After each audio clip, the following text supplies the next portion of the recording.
J'ai eu la chance de pouvoir passer 10 jours en Algérie à l'automne 2015 pour enseigner. J'ai pu circuler dans plusieurs villes de ce pays passionnant et y rencontrer de nombreux acteurs. Donc je voulais aujourd'hui vous raconter ce que j'ai un peu compris de ce pays. Il ne s'agit pas ici de tenter d'être exhaustif, ni de parler à nouveau du passé colonial de la France ou du riche passé algérien en général. Non, il s'agit de parler du présent et de se poser quelques questions sur l'avenir de l'Algérie. L'Algérie est en Afrique du Nord. Elle a pour voisin à l'ouest le Maroc, le Sahara occidental revendiqué par le Maroc et la Mauritanie, le Mali et le Niger au sud, la Libye et la Tunisie à l'est, et le pays s'ouvre sur la Méditerranée par une vaste façade maritime. C'est dire son importance stratégique. C'est le plus grand État du continent africain, avec 2 380 000 km², et le pays est divisé dans le sens nord-sud en 3 zones climatiques qui dictent la répartition des populations. Si on regarde de plus près, on a au nord un climat de type méditerranéen.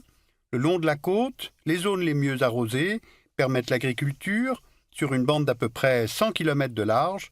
C'est là que se trouvent les principales villes du pays, Alger, la capitale, Oran, Constantine, Annaba. Puis viennent les zones de montagne avec l'Atlas stélien, les Aurès, l'Atlas saharien. Le climat y est semi-aride ou sahélien. Ce sont des zones de relief et de steppe qui permettent l'élevage des caprins et des ovins.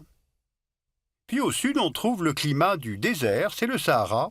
La zone est totalement aride et couvre les 5/6 du pays.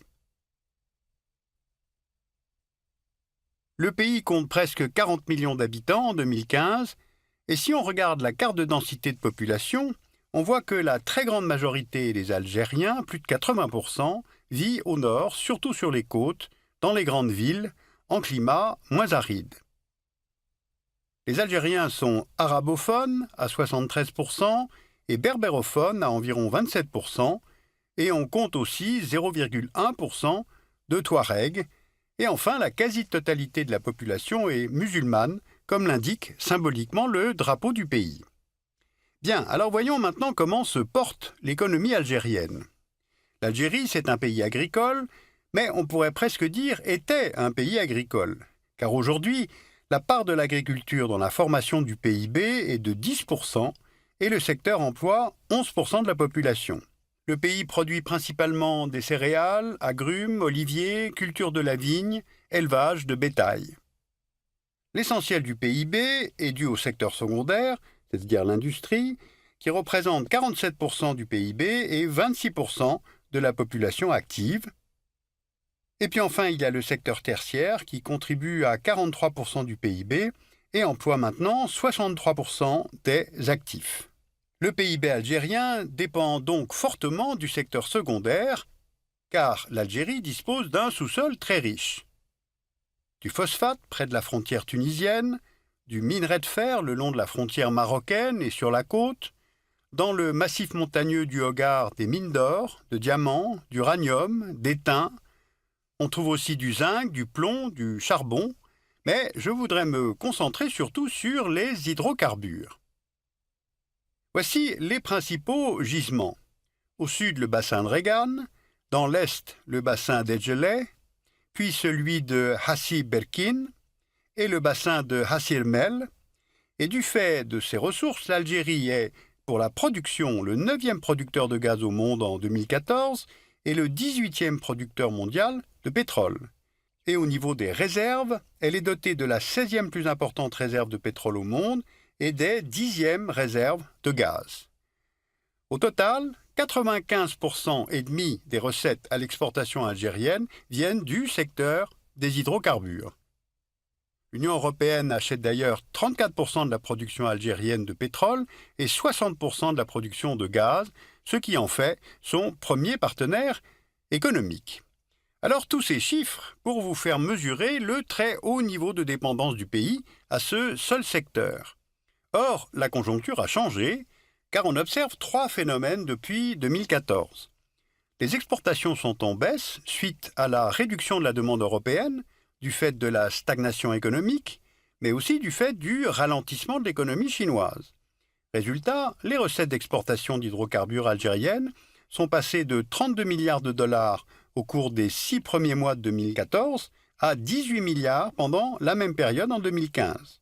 Deuxième phénomène, le prix du baril est passé de 112 dollars en juin 2014 à 45 dollars en novembre 2015 et les cours ne sont pas amenés à remonter. Et enfin, les grands gisements historiques du pays sont de moins en moins productifs. Résultat, l'Algérie ne parvient pas à boucler son budget avec un baril à 45 dollars. Elle puise dans ses cagnottes, notamment le Fonds de régulation des recettes. Les réserves de change du pays qui garantissent sa solvabilité sont passées de 179 milliards de dollars en décembre 2014 à 160 milliards en juin 2015. La balance commerciale est déficitaire depuis le début de l'année 2015 car le pays importe pratiquement tout ce qu'il consomme. Alors des économistes algériens, ainsi que ceux du FMI, estiment que le pays peut tenir sur ses réserves pendant 3 ou 4 ans, pas plus. Dit autrement, l'Algérie a quelques petites années pour lancer des réformes de structure et orienter la diversification des investissements. Or, ces réorientations ne semblent pas du tout à l'ordre du jour. Regardez sur ce planisphère les bassins de gaz et de pétrole de roche-mère, appelés à tort gaz et pétrole de schiste, nos sources étant les données de l'EIA. On voit que les premières ressources techniquement récupérables sont en Chine, les deuxièmes en Argentine, et l'Algérie détiendrait les troisièmes réserves mondiales, soit 20 000 milliards de mètres cubes, c'est-à-dire 4 fois plus que ces réserves de gaz naturel connues dans le pays. Voici la carte des principaux bassins de roche-mère en Algérie. Eh bien, face à une telle disponibilité de ressources, le Parlement a adopté une nouvelle loi sur les hydrocarbures et le gouvernement a lancé un programme de forage dans le Sahara. Les gaz de schiste sont donc retenus comme une option qui viendrait à terme augmenter la production d'hydrocarbures et donc les recettes du pays. Sauf que cette décision a déclenché dès la fin de 2014 des manifestations d'hostilité à l'extraction du gaz de schiste. Elles se sont multipliées, notamment dans la ville d'Insallah, que l'on voit ici sur la carte. La décision de forer a été prise sans concertation avec les populations vivant sur ou à proximité des gisements. Or, il convient ici de faire maintenant plusieurs rapprochements. L'Algérie est un pays en pénurie hydrique, c'est-à-dire que l'eau disponible dans ce pays est peu abondante. On peut le voir sur cette carte du World Resources Institute qui montre les risques sur la disponibilité de l'eau, d'un risque faible à un risque extrême. Or, une grande partie du territoire algérien est en risque extrême. Selon l'ONU, le seuil de pénurie est de 1000 m3 par habitant par an en moyenne. Or, la moyenne pour l'Algérie est de 600 m3 par an par personne. Maintenant, regardez ce schéma. La principale technologie utilisée à ce jour pour accéder aux roches-mères est la fragmentation hydraulique, qui requiert une énorme quantité d'eau à injecter sous pression avec des adjuvants afin de faire éclater la roche. Et cela entraîne des risques de pollution des nappes phréatiques du fait de ces adjuvants indispensables à la fragmentation. Mais en 2015, face à ces questions techniques et face à ces contestations, les autorités réaffirment avant tout les intérêts de l'État. Or, faut-il vraiment laisser se développer un tel projet sans écouter les mouvements de contestation? Car si on regarde une carte régionale, on voit que depuis quelques années, presque tous les États voisins de l'Algérie sont devenus instables. Le Mali avec en 2012 cette tentative de former un deuxième État au sein du pays, nommé Azawad, par des mouvements touaregs et récupéré l'année suivante par des mouvements islamistes. La Libye, depuis 2011, et la chute du régime Kadhafi, où l'absence d'un projet politique a mené le pays vers la guerre civile.